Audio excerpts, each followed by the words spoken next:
నమస్కారం వార్తలకు స్వాగతం నా పేరు సుమలత వార్తలు ముందుగా హెడ్లైన్స్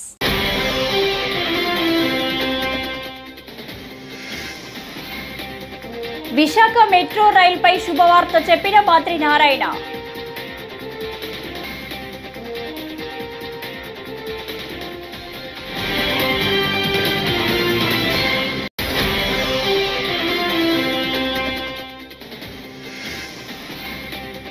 పెండింగ్ లో ఉన్న ఉపాధ్యాయ పోస్టులన్నింటినీ భర్తీ చేస్తాం మంత్రి నారా లోకేష్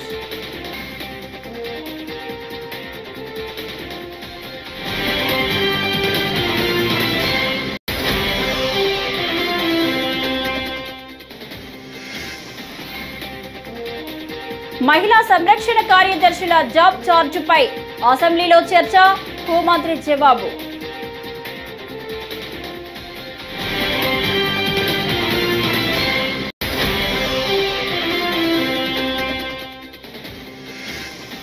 లగచర్ల ఘటన నిందితులు ఎంత పెద్దవారైనా వదిలిపెట్టాం మంత్రి కోమటిరెడ్డి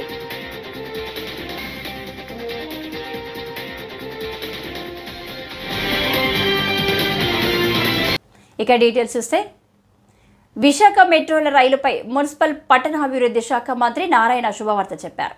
త్వరలోనే మెట్రో రైలు ప్రాజెక్టును ప్రారంభించనున్నట్లు అసెంబ్లీ సాక్షిగా మంత్రి తెలిపారు. బుధవారం ఉదయం అసెంబ్లీ సమావేశాలు ప్రారంభమవగా స్పీకర్ ప్రశ్నోత్తరాలు చేపట్టారు. ఈ సందర్భంగా విశాఖ మెట్రో రైలుపై సభ్యులు అడిగిన ప్రశ్నలకు మంత్రి ఈ మేరకు సమాధానమిచ్చారు. 2018లో మెట్రో రైలు టెండర్ల వరకు వెళ్లిపోయిందని, అయితే విశాఖపట్నం ఓ ప్యాలెస్ కట్టుకోవడానికే పరిమితం అయ్యారని విశాఖ పశ్చిమ ఎమ్మెల్యే గణబాబు అన్నారు. కోల్కతాలో మొత్తం మెట్రోకు కేంద్రం నిధులు ఇచ్చిందని తెలిపారు. ఈ ప్రాజెక్టు విభజన చట్టంలో ఉందని ఎమ్మెల్యే వెల్లడించారు. వచ్చిన తర్వాత ఎన్డీఏ ప్రభుత్వం 11/8/2024లో 2 ఫేజుల్లో ఈ యొక్క ప్రాజెక్టు కంప్లీట్ చేస్తామని, ఫేజ్ 1 46.23 కిలోమీటర్లు, ఫేజ్ 2 30.67 కిలోమీటర్లు, అది కూడా కలకటా మోడల్లో. కలకటాలో 100% యాక్చువల్గా గవర్నమెంట్ ఆఫ్ ఇండియా రైల్వే వాళ్ళు ఆ ప్రాజెక్ట్ టేకప్ చేశారు. ఆ మోడల్లో చేస్తారు నిర్ణయించడం. దానికి సంబంధించి నేను పోయి యాక్చువల్ కన్సర్న్ మంత్రి గారికి యాక్చువల్ రిప్రజెంటేషన్ ఇవ్వడం జరిగింది. ముఖ్యమంత్రి గారు కూడా ఒక 15 రోజుల క్రితం ప్రైమ్ మినిస్టర్ గారికి లెటర్ రాశారు అధ్యక్ష. ఇందులో ఫేజ్ 1లో కారిడార్ 1 స్టీల్ ప్లాంట్ నుంచి కొమ్మాడి వరకు 34.4 కిలోమీటర్లు, 29 స్టేషన్స్. కారిడార్ 2 గురుద్వార నుంచి ఓల్డ్ పోస్ట్ ఆఫీస్ వరకు 5.07 కిలోమీటర్లు, అది 6 స్టేషన్స్. కారిడార్ 3 తాడిచెర్లపాలెం నుంచి చిన్నవాల్టేరు వరకు 6.75 కిలోమీటర్స్, 7 స్టేషన్స్. మొత్తం వెరిసి 46.23 కిలోమీటర్లు, 42 స్టేషన్స్. 11,495 కోట్లతో యాక్చువల్గా ఇది ఎస్టిమేషన్ చేపట్టింది అధ్యక్ష. అయితే ఫేజ్ 2 కొమ్మాడి నుంచి భోగాపురం ఎయిర్పోర్ట్ వరకు 30.67 కిలోమీటర్లు, 12 స్టేషన్స్. మొత్తం కలిస్తే 76.9 కిలోమీటర్లు. అయితే ఫస్ట్ ఫేజ్ యాక్చువల్గా చేసి తర్వాత సెకండ్ ఫేజ్ పోతామని, ఎందుకంటే పెండింగ్ లో ఉన్న ఉపాధ్యాయ పోస్టులన్నింటినీ వచ్చే ఏడాది భర్తీ చేస్తామని విద్యాశాఖ మంత్రి నారా లోకేష్ చెప్పారు. రెండో రోజు అసెంబ్లీ సమావేశాల్లో భాగంగా ప్రశ్నోత్తరాల సమయంలో అడిగిన ప్రశ్నకు ఆయన సమాధానమిచ్చారు. ఎలాంటి న్యాయ అడ్డంకులకు ఆస్కారం లేకుండా నోటిఫికేషన్ ఇస్తామని స్పష్టం చేశారు. నాకన్నా మీకే బాగా తెలుస్తుంది. దాంట్లో అధ్యక్ష 9 డిఎస్సీలు చంద్రబాబు నాయుడు గారు గౌరవ ముఖ్యమంత్రి గారు నాయకత్వంలో కూడా జరిగింది అధ్యక్ష. ఈ ప్రభుత్వం అధికారంలోకి వచ్చిన తర్వాత తొలి సంతకం మెగా డిఎస్సీ మేము పెట్టడం జరిగింది అధ్యక్ష. దాంట్లో కూడా అభ్యర్థులందరూ నాకు నా నంబర్ దాదాపు రాష్ట్రం అంతా తెలిసిపోయింది. సో అందరూ నాకే డైరెక్ట్గా మెసేజ్ పెడుతున్నారు. టెట్ నిర్వహించాము. దాని తర్వాత ఇప్పుడు డిఎస్సీ కూడా త్వరలోనే మేము నోటిఫికేషన్ కూడా ఇవ్వబోతున్నాం అధ్యక్ష. దాంట్లో 16,000 పైచిలుక పోస్టులు మళ్ళీ భర్తీ చేయబోతున్నాం అధ్యక్ష. గత ప్రభుత్వం 5 సంవత్సరాల్లో ఒక ఉపాధ్యాయ పోస్ట్ కూడా భర్తీ చేయలేదు, కాలయాపన చేస్తాం జరిగింది అధ్యక్ష. ఎంతమందికి ఇంకా అంటే వేకెన్సీస్ ఎంతమందికి ఆర్డర్స్ అనేది ఇష్యూ చేసామనే దానిపైన ఒక డిస్కషన్ ఉంది అధ్యక్ష. గత ప్రభుత్వం నోటిఫై చేసిన వేకెన్సీస్ 4,534 అధ్యక్ష. దాంట్లో అపాయింట్మెంట్ ఆర్డర్స్ ఇప్పటికి ఇచ్చింది 3,939, అంటే ఒక 600 సుమారుగా ఒక 600 వేకెన్సీస్ ఉన్నాయి. గౌరవ సభ్యులు ఇంకెక్కువ ఉన్నాయన్నారు అధ్యక్ష. ఆ వివరాలు తీసుకొని దాన్ని ఎట్లా టేకప్ చేయాలో చేస్తాం అధ్యక్ష. రెండోది వచ్చేగల పెద్దలు అన్నట్టు రిటైర్మెంట్ బెనిఫిట్స్ అనేది వాస్తవంగా ఎంటీఎస్కి ఉండదు, సో అది వర్తించదు అధ్యక్ష. ఇంకో పక్కన ఏంటంటే రిటైర్మెంట్ ఏజ్ వచ్చేగల ఎగ్జిస్టింగ్ ఎంటీఎస్ రూల్స్ అనేది 60 సంవత్సరాల ఉంది అధ్యక్ష. సో అది గౌరవ సభ్యులు కోరారు, అది నేను అధికారులతో చర్చించి మాకు గౌరవ ముఖ్యమంత్రి గారితో రివ్యూ మీటింగ్ అయినప్పుడు అది ఎట్లా టేకప్ చేయాలో అది కూడా డిస్కస్ చేస్తాను అధ్యక్ష. 1998 డిఎస్సిలో 22,542 పోస్టులు శాంక్షన్ అవుతే ఫిల్ అయింది 18,008 పోస్టులు, అంటే పెండింగ్ 4,534 పోస్టులు క్యారీ ఫార్వర్డ్. దాంట్లో 3,939 పోస్టులు ఎంటీఎస్ ద్వారా అపాయింట్మెంట్ అయింది, మిగిలింది 595 పోస్టులు అధ్యక్ష. ఫస్ట్ ఆ నెంబర్ వస్తాం అధ్యక్ష. దెన్ బ్యాలెన్స్ మీరు చెప్పినట్లు ఎట్లా టేకప్ చేయాలో గౌరవ ముఖ్యమంత్రి. ఆంధ్రప్రదేశ్ అసెంబ్లీలో గ్రామ సచివాలయంలో మహిళా సంరక్షణ కార్యదర్శుల విషయంలో గత ప్రభుత్వం తుగ్లక్ నిర్ణయాలు తీసుకుందని హోంమంత్రి అనిత ఆరోపించారు. సలహాదారుల ఉచిత సలహాలతో కార్యదర్శుల జాబ్ చార్టును రూపొందించారని, దీనికోసం అప్పటి ప్రభుత్వం 2 సార్లు జీవోలు ఇచ్చిందని చెప్పారు.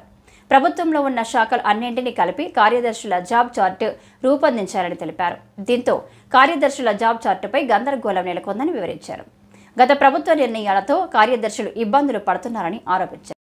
దగ్గర 13,815 మంది మహిళా సంరక్షణ కార్యదర్శుల కింద పనిచేసే పరిస్థితి ఉంది అధ్యక్ష. అందులో సుమారుగా 1,189 ఆటోమేటిక్ ఇంకా ఖాళీలు ఉన్నాయి అధ్యక్ష. అయితే 13,815 మందికి అధ్యక్ష 2021కి వచ్చేసరికి మళ్ళా జీవో నెంబర్ 60 ప్రకారం చేసుకుని వాళ్ళని ఒక మహిళా రక్షణ కార్యదర్శుల కింద వార్డు లేక గ్రామ మహిళా రక్షణ కార్యదర్శుల కింద మార్చి వాళ్ళకి ఒక సెపరేట్ జాబ్ చార్ట్ ఇచ్చారు అధ్యక్ష. జాబ్ చార్ట్ లో కూడా అధ్యక్ష చూస్తే పోలీస్ డిపార్ట్మెంట్ ఇందాక కోన రవికుమార్ గారి సభ్యులు చెప్పినట్టుగా ఒక చీఫ్ సెక్రటరీకి ఎన్ని బాధ్యతలు ఉంటాయి అన్ని బాధ్యతలు కూడా ఒక గ్రామ మహిళా సంరక్షణ కార్యదర్శికి అప్పచెప్పడం అనేది చూస్తేనే అధ్యక్ష లాస్ట్ గవర్నమెంట్ తాలూకు అవివేకం అనేది చాలా క్లియర్ గా అర్థమవుతుంది అధ్యక్ష. ఎందుకంటే అధ్యక్ష ఈ రోజు మనం ఇక్కడ చూసుకుంటే అధ్యక్ష పోలీస్ డిపార్ట్మెంట్ లో ఒక ఉద్యోగం సాధించాలంటే వాళ్ళు శారీరక దారుఢ్య పరీక్షలు వాళ్ళు నెగ్గాలి, రిటర్న్ టెస్ట్ వాళ్ళ ఎగ్జామ్ పాస్ అవ్వాలి, 9 months ట్రైనింగ్ కఠోరమైన ట్రైనింగ్ ఉంటుంది అధ్యక్ష. కఠోరమైన ట్రైనింగ్ తర్వాతనే ఆ పోలీస్ కానిస్టేబుల్స్ కింద వాళ్ళు అందరూ కూడా బయటకు వచ్చి పోలీస్ డిపార్ట్మెంట్ వర్క్ చేసే పరిస్థితి ఉంటుంది అధ్యక్ష. కానీ వీళ్ళని మహిళా రక్షణ కార్యదర్శి కింద ఏర్పాటు చేసిన తర్వాత కేవలం 2 వారాలు వాళ్ళకి ట్రైనింగ్ ఇచ్చి, ఒకటేమో ఒక వారం పోలీస్ డిపార్ట్మెంట్ వాళ్ళు, ఇంకొక వారం ఐసిడిఎస్ డిపార్ట్మెంట్ వాళ్ళు ట్రైనింగ్ ఇచ్చి ఓవరాల్ చెప్పాలంటే వీళ్ళు గ్రామాల మీద వదిలేశారు అధ్యక్ష. వాళ్ళు పంపించిన తర్వాత కూడా వాళ్ళకి ఇష్టాలు కూడా గ్రహించకుండా పోలీస్ డ్రెస్ కూడా వాళ్ళకి వేయడానికి ఇంచుమించుగా పోలీస్ యూనిఫామ్ కూడా వాళ్ళకి వేయాలి అని చెప్పి వాళ్ళు రిస్ట్రిక్ట్ చేస్తే వాళ్ళు కూడా దానికి భయపడి బాధపడి చాలా మంది కోర్టులకు వెళ్లిన సందర్భాలు కూడా ఉన్నాయి అధ్యక్ష. ఈ రోజు కోర్టులో దగ్గర 7 రిట్ పిటిషన్లు మహిళా కార్యదర్శికి సంబంధించి ఆ పోలీస్ డ్రెస్ విషయంలోని కానీ వీళ్ళు జాబ్ చార్ట్ ఒక అవగాహన లేక డబ్బులు ఇచ్చుకుని పెట్టుకున్నాడు కదా, ఆ మేధావులందరూ కలిపి ఆల్రెడీ 12,000 మంది వీళ్ళు పనిచేస్తున్నారు కదా, వీళ్ళని మనం పోలీసుల కింద కన్వర్ట్ చేసేస్తే వాటిని తగ్గించి వచ్చని ఒక ఉచిత సలహా పడేశారు అధ్యక్ష. దానికి వెనకాతలు ఒక పోలీస్ డిపార్ట్మెంట్ మీద ఒక అవగాహన, పోలీస్ రిక్రూట్మెంట్ మీద ఒక అవగాహన, వాళ్ళ తాలూకా జాబ్ చార్ట్ మీద ఒక అవగాహన ఉండుంటే ఇలాంటి పని చేసి ఉండేవారు కాదు అధ్యక్ష. ఈ రోజు వీళ్ళ పరిస్థితి ఏమైపోయిందంటే వీళ్ళు వెళ్ళి రిపోర్ట్ చేయాల్సింది గ్రామ సెక్రటరీకి రిపోర్ట్ చేయాలి, వీళ్ళ అడ్మినిస్ట్రేటివ్ పవర్స్ ఎక్కడ ఉంటాయంటే పోలీస్ డిపార్ట్మెంట్ దగ్గర ఉంటాయి, వీళ్ళకి జీతం ఇచ్చేదేమో ఎంపీడీఓ, లీవ్ ఇచ్చేదేమో ఎంపీడీఓ. మళ్ళా కర్నూలు జిల్లాలో యురేనియం తవ్వకాలపై విభజిత ఆంధ్రప్రదేశ్లో అప్పటి సీఎం చంద్రబాబు అనుమతి ఇస్తే ప్రస్తుత ఆదోని బీజేపీ ఎమ్మెల్యే అసత్యాలు చెబుతూ ఆ తవ్వకాలకు గత వైఎస్ఆర్సీపీ ప్రభుత్వం అనుమతి ఇచ్చిందని నిందిస్తున్నారని ఆలూరి ఎమ్మెల్యే బూసిన విరూపాక్షి ఆక్షేపించారు. ఈ మేరకు టీడీపీ ప్రభుత్వం 2015 జూన్ 23న జారీ చేసిన జీవో చూపిన ఆయన యురేనియం త్రవ్వకాలను ఎవరు ఎప్పుడు ప్రారంభించారన్నది కావాలంటే క్షేత్రస్థాయిలో చూపిస్తారని వెల్లడించారు. మీడియా ప్రతినిధులు వస్తారంటే స్వయంగా తన కారులో తీసుకెళ్లి స్థానిక ప్రజలతోనే మాట్లాడిస్తారని చెప్పారు. సైకిల్ మోటార్ వేస్తే జోకర్ అవుతారా ఎమ్మెల్యే గారు? అంటే వెహికల్లో పోతేనే జోకర్ గారా? నేను ఒకటే చెప్తున్నాను. మళ్ళీ ఇప్పుడుండే మన నిమ్మల రామానాయుడు ఆయన సైకిల్లో ప్రచారం చేసినారు అంటే ఆయన సైకిల్లో ప్రచారం చేస్తే ఆయన జోకర్ అయిపోతాడా? ఏదన్నా కానీ మాట్లాడేటప్పుడు కొద్దిగా మాకు అధికారం ఉందో లేదని అనవసరమైన మాటలు మాట్లాడకూడదు. ఆయన మీరే చూస్తున్నారు కదా, ఇప్పుడు ట్రోల్ అవుతున్నా కదా, సైకిల్లోనే కదా ప్రచారం చేసేది. నీకు 15,000, నీకు 15,000, నీకు 18,000, నీకు 18,000 అనేది సైకిల్లో పోయే కదా. అంటే ఆయన జోకర్ అయిపోయినా ఏదన్నా మాట్లాడేటప్పుడు ఖచ్చితంగా ఆలోచన చేసి మాట్లాడాలా. జోకర్ అంటే ఎందుకోసం అంత సైకిల్ మోటార్లు పోతే జోకరా? పోలీసుల కోసం పోలీసులు అడ్డుకుంటే మా ప్రజలు ఎంత ప్రాణాంతకమైన. ఇప్పుడు ఈ రోజు మేము ఆ రోజు అంత చేసిన దానికి ఈరోజు దాన్ని రద్దు చేసే విధంగా మాట్లాడినారు. అదేవిధంగా ఇంకోటి చెప్తున్నాను, అక్కడ ఆ ఊరు వాళ్ళందరూ సోషల్ మీడియాలోన పోస్టులు పెట్టినారు. మనకి ఇట్లా ప్రాణాంతకమైన అది చాలా డేంజర్, అది వస్తే మనకి చాలా ఇబ్బంది అయితే మన ఈ గ్రామాల్లో ఉండే పరిస్థితి లేదు అనే విధంగా పెట్టింటే పోలీసులు మీకు ఎందుకు అంత భయము? దాదాపుగా 100-150 మందిని పిల్లల్ని అక్కడ ఉండే గ్రామస్తులు పిల్లల్ని తీసుకొచ్చి కేసులు పెట్టే విధంగా పిలుచుకొచ్చేస్తే మొత్తం ఆ గ్రామస్తులు మొత్తం అందరూ వస్తే అప్పుడు వదిలిపెట్టినారు. మీకెందుకు భయం అని చెప్తున్నాను నేను. అదేవిధంగా మంత్రివర్యులు మాట్లాడారు, భరత్ గారు మాట్లాడినారు. ఆయన కడగాక రద్దు చేస్తామంటే కావాల్సింటే మీరు వీడియోలో వినండి. ప్రస్తుతానికి ఇప్పుడు లేదు, అది ఏం జరగడం లేదు అంటున్నారు. అది అందరూ తెలిసే. ప్రస్తుతానికి ఇప్పుడు తవ్వకాలు జరగట్లేదు అవి. మళ్ళంటే మీరు చెప్పే మాటలకి అంటే ఫర్దర్లో మరి వికారాబాద్ జిల్లా లగచర్ల ఘటనలో నిందితులు ఎంత పెద్దవారైనా అరెస్టు చేయక తప్పదని మంత్రి కోమటిరెడ్డి వెంకటరెడ్డి స్పష్టం చేశారు. లగచర్ల ఘటనలో ప్రణాళిక ప్రకారమే కలెక్టర్పై దాడి చేశారు. కేటీఆర్తో స్థానిక మాజీ ఎమ్మెల్యే ఫోన్లో మాట్లాడినట్టు రికార్డులున్నాయి. ఈ ఘటనపై సమగ్ర విచారణ జరుగుతుంది. నిందితులను వదిలిపెట్టాం. కేసులు చుట్టుముడుతున్న వేళ ప్రజల దృష్టి మరల్చేందుకే బారాస నాయకులు ఈ ఉదంతానికి ఒడిగట్టారు. ఫార్ములా ఈ కారు రేస్ వ్యవహారంలో మ్యాన్ లాండరింగ్పై గవర్నర్ అనుమతి ఇస్తే నిందితులు అరెస్టు కావాల్సిందే. అరెస్ట్ అయితే యోగా చేస్తా, బయటకు వచ్చాక పాదయాత్ర చేస్తారని కేటీఆర్ చెప్పారు. ఈ విషయంపై కేంద్ర మంత్రితో మాట్లాడేందుకు కేటీఆర్ ఢిల్లీ వెళ్లారు అని మంత్రి కోమటిరెడ్డి ఆరోపించారు. బీఆర్ఎస్ పార్టీ నాయకులు ఎంత బరి తెగించిందంటే సాక్షాత్తు జిల్లా మెజిస్ట్రేట్ కలెక్టర్ అయిన ఒక ఐఏఎస్ ఆఫీసర్ పై ప్లాన్ ప్రకారం ఒక నెల రోజులకెళ్ళి అక్కడ టీఆర్ఎస్ లీడరు గతంలో వాళ్ళు రౌడీ షీటర్గా రేప్ కేసున్న అతని పేరు సురేష్ అని అతను పెట్టుకొని మొత్తం అటాక్ ప్లాన్ ప్రకారం కలెక్టర్ గారిని పిలిపించి మీరు వచ్చి కన్విన్స్ చేయండి, చెప్తే వింటారని చెప్పి ప్లాన్ ప్రకారం పిలిపించి కలెక్టర్పై దాడి చేయడం ఎంత అమానుషం అంటే మన తెలంగాణ ఆంధ్రప్రదేశ్ కాదు భారతదేశంలో మొట్టమొదటిసారి సంఘటన. ఇవాళ కేసీఆర్ ఆయన కొడుకు కలిపి చేసిన ప్లాన్ ఎంత దిగజారిందంటే అయిపోయింది మా పని. ఫ్రస్ట్రేషన్లో ఒకవైపు F1 కేసులు, ఒకవైపు ఎలక్ట్రిసిటీ కమిషన్ రిపోర్ట్ ఇచ్చింది, ఎంక్వైరీ కమిషన్, దాంట్లో కేసీఆర్ నోటీసులు ఇస్తే ఆయన హైకోర్టు పోయి స్టే చేసుకున్నాం. ఒకవైపు కాళేశ్వరం కూడా రిపోర్ట్ సబ్మిట్ చేసింది. ఇక మొత్తం పార్టీ భవిష్యత్తు కాదు కదా, మా పర్సనల్ భవిష్యత్తు కూడా లేదు. ఈ ఫోన్ ట్యాపింగ్లో కూడా red corner notice, blue corner notice ద్వారా ప్రభాకర్ రావు గారు అక్కడ పాస్పోర్ట్ రద్దయితే ఆయనను కూడా రప్పించి ప్రయత్నాలు చేసి ఇక్కడ కొందరు మాజీ ఎమ్మెల్యేలకు నోటీసులు ఇచ్చి అందరూ కూడా జైలు పాలయ్యే సమయంలో ఈ దాడిలో నిన్న జరిగిన సంఘటన మొన్న దానికి కారణం. ఇంకా దాడి జరిగిన తర్వాత ఢిల్లీకి వెళ్ళి మాట్లాడుతున్న ఆయన మీ పోరాటానికి మా మద్దతు ఉంటుందని. ఇంకా మీరు ఆలోచించండి తెలంగాణ ప్రజలారా, ఈయన అమెరికాలో చదువుకొని వచ్చిన వ్యక్తి సాక్షాత్ ఒక ఐఏఎస్ ఆఫీసర్ జిల్లా మెజిస్ట్రేట్ మీదనే ఈ విధంగా చేస్తే మీరు కొండపోచమ్మ అన్ని పల్లన్న సాగరు కమిషన్ల కోసం పోలీసులను పెట్టి దౌర్జన్యంగా 78,000 ఎకరాలు గుంజుకొని ఆ రోజు మీరు సినిమా సీరియస్ గా నడుస్తున్నప్పుడు డైవర్షన్ కోసం ఒక కమేడియన్ వస్తాడు. అచ్చం అలాగే ఇప్పుడు టీడీపీ ఆఫీసులో ఆనం వెంకటరమణారెడ్డి అనే ఓ కమేడియన్ ప్రత్యక్షమయ్యాడు. విచక్షణ లేకుండా మాట్లాడుతున్నాడు అంటూ వైఎస్ఆర్సీపీ రాష్ట్ర అధికార ప్రతినిధి పుత్త శివశంకర్ రెడ్డి ఆక్షేపించారు. ఆనం ఇకనైనా నోరు అదుపులో పెట్టుకోవాలని, లేకపోతే తాము మాట్లాడగలమని ఆయన హెచ్చరించారు. మంగళవారం తాడేపల్లిలోని వైఎస్ఆర్సీపీ కేంద్ర కార్యాలయంలో పుత్త శివశంకర్ రెడ్డి మీడియాతో మాట్లాడారు. మామూలుగా సినిమాలో సీరియస్గా సినిమా జరిగేటప్పుడు మధ్యలో ఒక కామెడీ సీన్ ఉంటుంది. ఎందుకంటే జనాలను ఒక కమెడియన్ వచ్చేసి ఎంటర్టైన్ చేస్తాడు. అచ్చం అదేలాగా ఈరోజు తెలుగుదేశం పార్టీ కార్యాలయం నుంచి ఏదో అసెంబ్లీ గురించి దాని గురించి రాష్ట్రం అంతా చర్చ జరుగుతున్నప్పుడు ఒక కమెడియన్ వచ్చాడు. ఆ కమెడియన్ వచ్చి ప్రెస్ మీట్ పెట్టి ఏదేదేదో పిచ్చి కారుకుతలన్నీ కూశాడు. ఏం కూశాడు? జగన్మోహన్ రెడ్డి గారికి ఏదో మెంటల్గా బాగలేదు, దాని గురించి ఏదో బెతలం హాస్పిటల్ తీసుకెళ్ళాలి, అధ్యక్షులు మార్చాలి, అసెంబ్లీకి ఎందుకు రావు అని ఏదో నానా మాటలు అన్నాడు.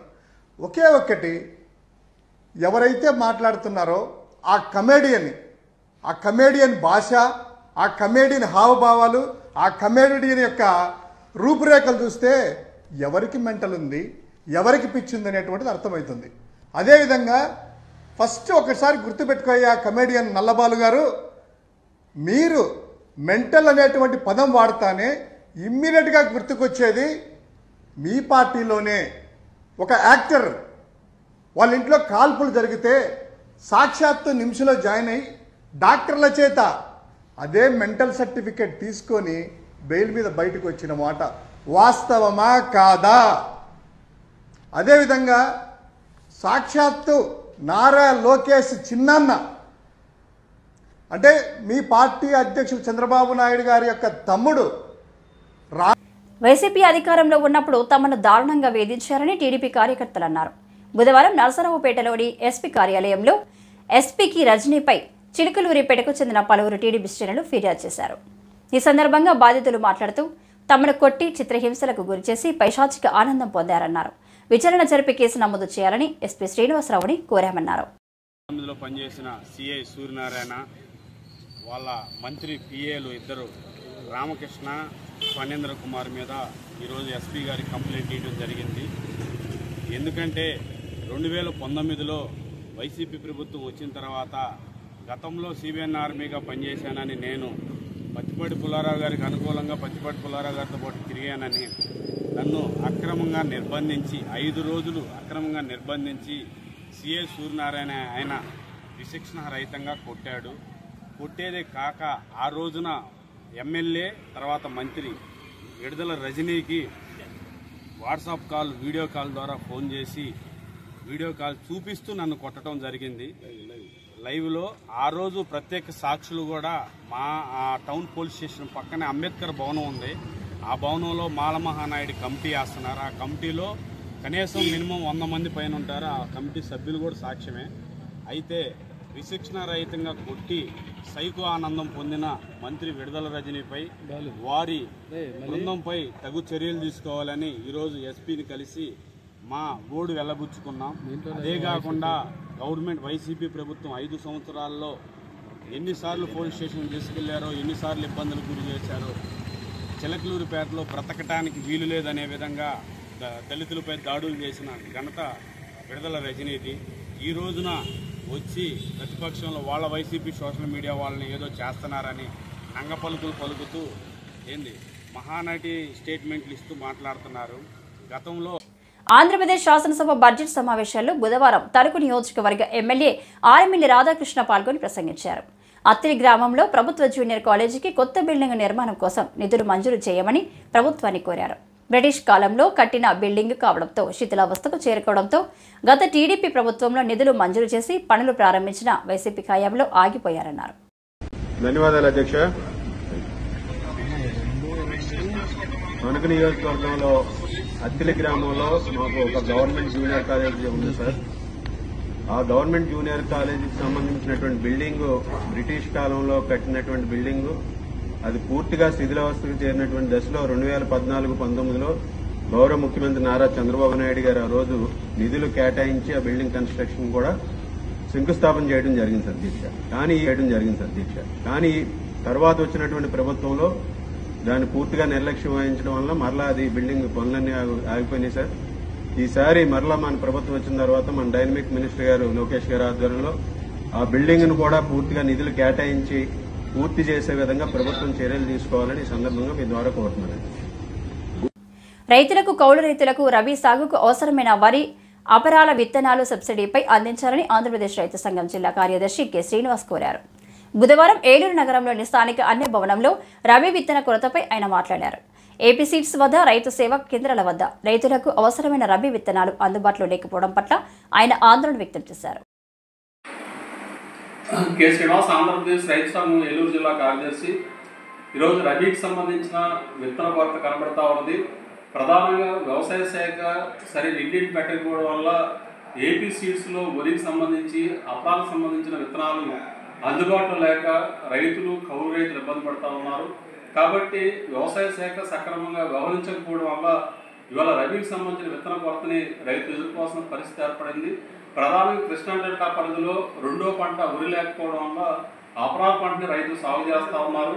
మినుములు అలాగే పెసర పంటని సాగు చేస్తున్న పరిస్థితి ఉన్నది. మరి ఇట్లాంటి అపరాలకు సంబంధించిన విత్తనాలని రైతులకి ఏపీ సీడ్స్ ద్వారా అందించాల్సిన అవసరం ఉంది. మరి ఎక్కడ కూడా రైతు సేవా కేంద్రాల్లో కూడా ఈరోజు విత్తనాలు అందుబాటులో లేక ఇవాళ ఏపీ సీడ్స్ దగ్గరికి వచ్చి రైతులు అడుగు తిరగాల్సిన పరిస్థితి కూడా వస్తూ ఉన్నది. కాబట్టి ప్రభుత్వం స్పందించి ఈ రబీకి సంబంధించిన అపరాల విత్తనాలు ఎంత కావాలో, ఏ వెరైటీస్ కావాలో అవి అన్నింటినీ కూడా వ్యవసాయ శాఖ ఇండియన్ పెట్టి రైతులకు అందుబాటులో ఉండాల్సిన అవసరం ఉందని చెప్పేసి మేము రైతు సంఘంగా భావిస్తా ఉన్నాం. అట్లే రబీకి సంబంధించిన వరి విత్తనాలు కూడా. ఈ వార్తలు ఇంతటితో సమాప్తం. మరిన్ని విశేషాలతో మళ్ళీ కలుసుకుందాం. అంతవరకు సెలవు. నమస్కారం.